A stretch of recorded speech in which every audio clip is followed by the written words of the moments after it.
The moment I saw my husband's hand pause above my dinner bowl, a chill ran down my spine. It lasted less than a second. His fingers opened slightly, and something tiny dropped into my soup. Then he continued talking to his father as if nothing had happened. No hesitation, no nervous glance, nothing. I sat frozen in my chair. The family dining room buzzed with laughter and conversation, but all I could hear was the pounding of my own heartbeat. The bowl sat in front of me, releasing gentle curls of steam. Homemade chicken soup, a Sunday tradition at my husband's parents' house. And somehow I knew something was terribly wrong. I stared into the broth, searching for any sign of what I had just witnessed. Nothing. Whatever had fallen in was already gone, dissolved, invisible. "Claire, sweetheart, are you all right?" my mother-in-law asked. I looked up quickly. "You seem a little pale." I forced a smile. "I'm okay, just tired. My name is Claire Bennett." I was 29 years old, and I had a horrifying suspicion that my husband had just tried to poison me. Around the table sat the people who had become my family over the last 5 years. My husband Ethan, his parents, his younger sister Lauren and her husband, their children running around the dining room. Everything looked normal, perfect even, except for one thing. The man sitting beside me wanted me dead, and I had absolutely no idea why. Ethan casually spooned soup into his mouth. He complimented his mother's cooking, asked his father about work, laughed at a joke. Anyone watching would have seen a loving husband enjoying dinner with family. But I had seen his hand. I knew what I saw. Then Ethan looked directly at me. "Aren't you hungry?" he asked. His smile seemed friendly. His eyes didn't. Something cold hid behind them, something calculating. He was waiting for me to take that first bite. Slowly, I picked up my spoon. I made sure my hand stayed steady. "Just letting it cool down," I said. I stirred the soup casually. Inside, my thoughts were racing. If I panicked, I'd lose. If I accused him now, nobody would believe me. I needed time, I needed proof. Most importantly, I needed to stay alive. A few moments later, I stood from my chair. "Excuse me, I need to use the restroom." For the first time that evening, Ethan's expression changed. Only slightly. His jaw tightened, then it disappeared. "Of course," he said. I walked calmly down the hallway. The second I reached the bathroom, I locked the door and gripped the sink. My hands started shaking immediately. I stared at my reflection. Think. My first instinct was to call the police. But what would I tell them? That I saw my husband drop something into my soup? That wasn't evidence. It was suspicion, and suspicion wasn't enough. I splashed cold water on my face. As I tried to calm down, pieces of the last few months suddenly started fitting together. The late nights, the secret phone calls, the passwords he changed without explanation, the strange conversations that stopped whenever I entered a room. I had ignored every warning sign. I told myself he was stressed, busy, maybe planning something special for our anniversary. Now I realized how foolish that sounded. When I finally returned to the dining room, the conversation continued as if nothing had happened. Lauren was talking about our children's school activities. Her father was discussing a golf tournament. Everyone seemed relaxed, everyone except Ethan. The moment I sat down, his eyes drifted toward my untouched bowl. "You feeling better?" he asked. "Much?" I smiled. His gaze lingered on the soup, waiting. The opportunity arrived unexpectedly. My mother-in-law stood and walked into the kitchen to check dessert. Lauren turned toward one of the children. Ethan glanced down at his phone. Nobody was paying attention. My pulse accelerated. This was my... Without hesitation, I reached forward and switched my bowl with my mother-in-law's untouched bowl. The movement took less than 2 seconds. Both bowls looked identical. Same soup, same amount, same dishes. When I finished, everything appeared exactly as before. Except the poisoned bowl was no longer in front of me. I sat back calmly. A second later, Ethan looked up. He watched me lift a spoonful from the safe bowl, watched me swallow. And for the first time all evening, he relaxed. A tiny smile appeared on his face. The smile of someone who believed his plan was working.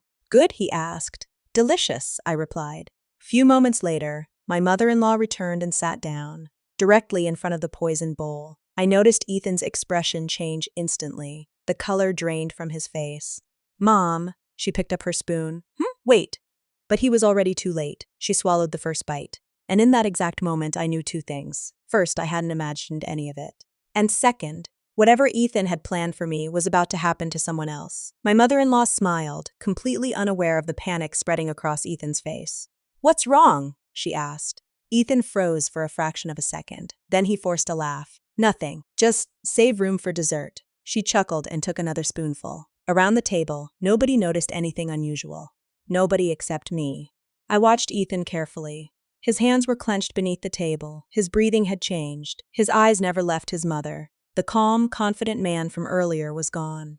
Now he looked terrified. I checked the clock hanging on the wall, 6:41 p.m. If there really was poison in that soup, I needed to know how long it would take to work. Minutes passed. Conversation continued. His father talked about retirement plans. Lauren discussed an upcoming family vacation. The children argued over who would get the biggest piece of pie. Meanwhile, Ethan barely spoke. His mother suddenly coughed. Just once, a small cough. But Ethan immediately sat straighter. "You okay?" he asked. She nodded. "Just swallowed wrong." Another minute passed. Then another. She reached for her water. Her hand trembled slightly. "I feel a little warm," she said. Nobody seemed alarmed. "Probably the soup," her husband replied. Then she pressed a hand against her chest. A wrinkle of discomfort crossed her face. Ethan stood so quickly his chair nearly tipped over. "Mom, maybe you should lie down." She looked confused. "You're acting strange. I just think you should rest." Now everyone was paying attention. Lauren frowned. "Mom? I'm fine," she insisted. But she wasn't. Her face had turned pale. A thin layer of sweat appeared on her forehead. She tried standing. Her knees buckled instantly. The room erupted into chaos. Her husband rushed forward. Lauren screamed. One of the children started crying. Ethan caught his mother before she hit the floor. "Call an ambulance!" he shouted. I remained seated, watching, studying every expression crossing his face. Because unlike everyone else in that room, I knew exactly why he was panicking. 12 minutes later, paramedics stormed into the house.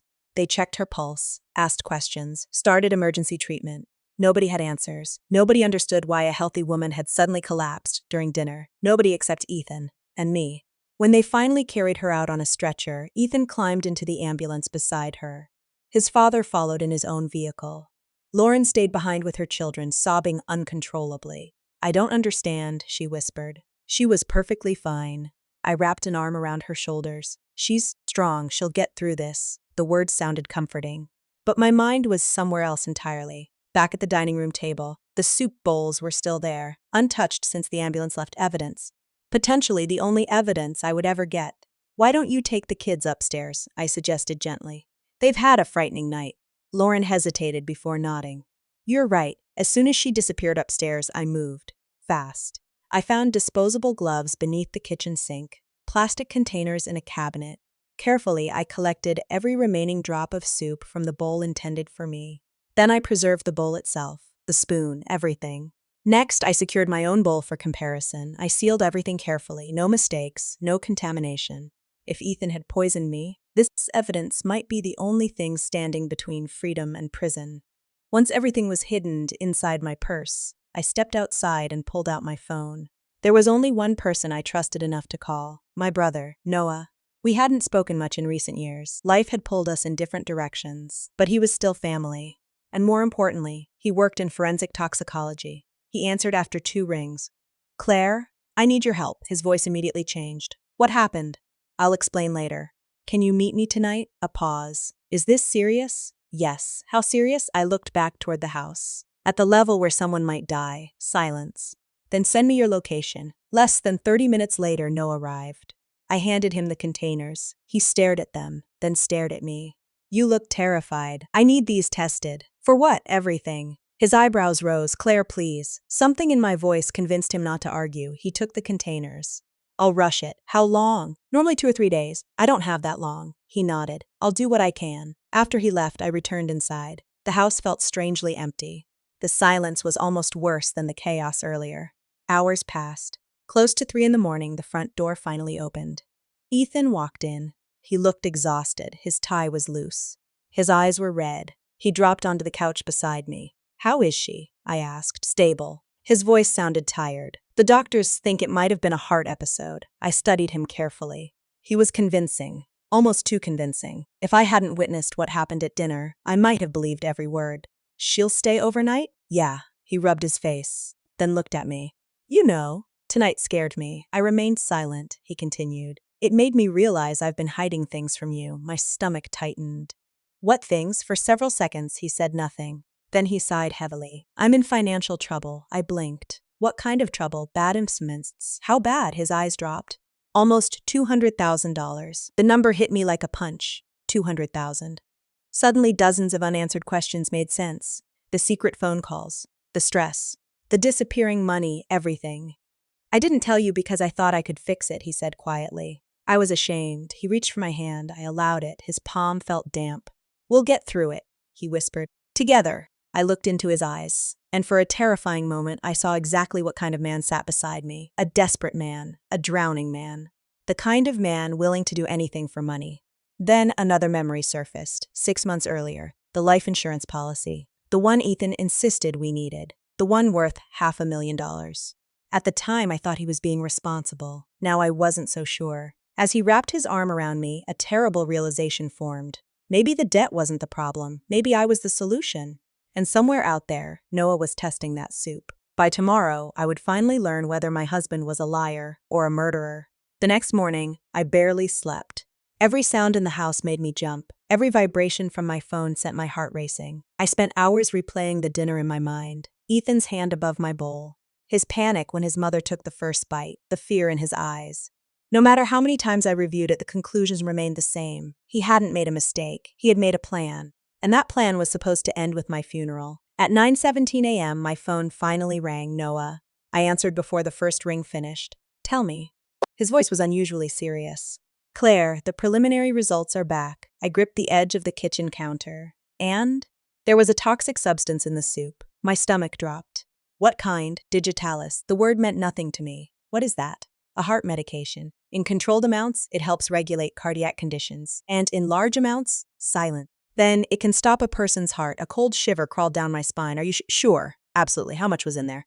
Enough to kill someone. My legs nearly gave out. I sat down. Suddenly, every strange symptom I'd experienced over the previous months came rushing back. The dizziness, headaches, the fatigue, the random nausea. I had blamed stress, work, lack of sleep.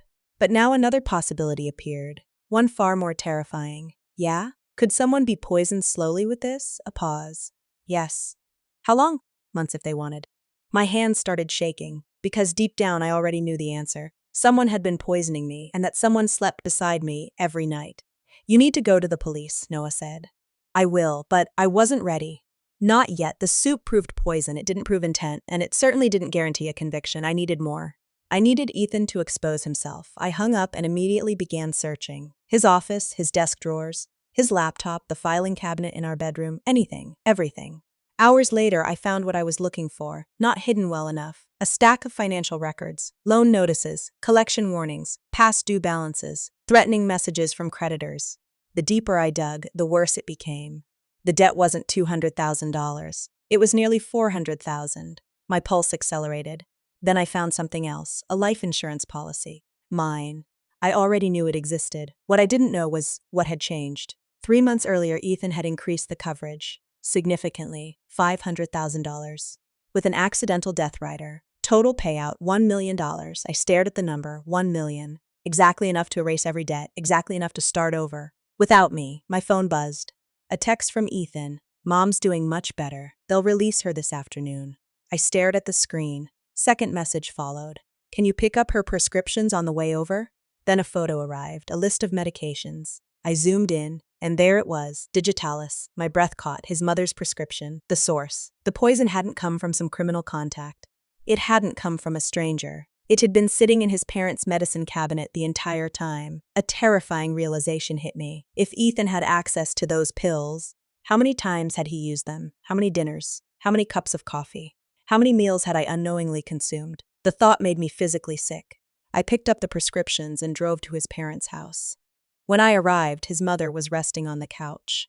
She looked weak but alert, much better than the previous night. Thank you for picking those up, she said. Of course. The doctors think my medication levels may have been off. I forced a smile. Medication levels. If only she knew.